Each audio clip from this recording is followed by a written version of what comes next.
The fairies dimmed their lights as they fluttered single file down the tree trunk passageway to the Lost Boys' hideout. Tink gasped once she got inside.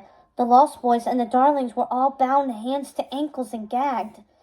The space was pure chaos, showing signs of a violent scuffle, with overturned bedclothes, furniture everywhere, and clouds of dust still lingering in the cool underground air.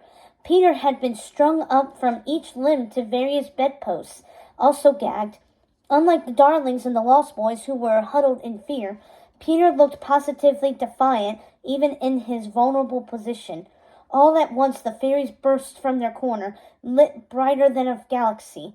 The elders darted straight to the captives, but the younger pixies, led by Tinker Bell, zipped and darted around the pirates, sprinkling enough pixie dust to spark. Enough pixie dust that was to burn. "We're on fire!" Smee shouted. "Run for the water!" "The boy will escape," Hook snarled. "You'll all be staying right here." The pirate crew wanted to obey their captain, of course, but the fairies were relentless, and their dust rained down like acid.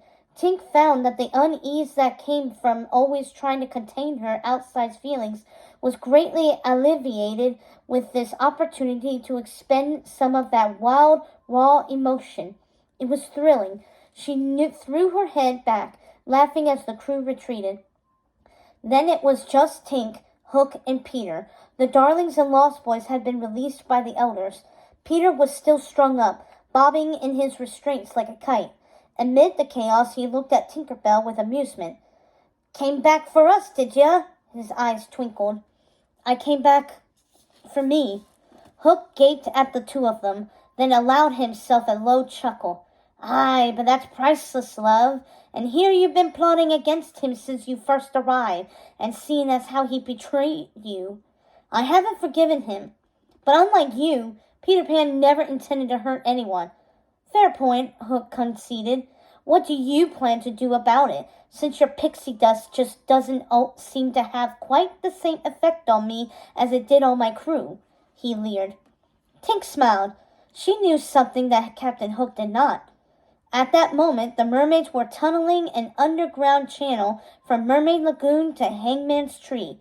They'd summoned their own friends from nearby islands. These mermaid pods brought with them the pull of the tides. This was their magic. Tink knew all this, and she knew they were close.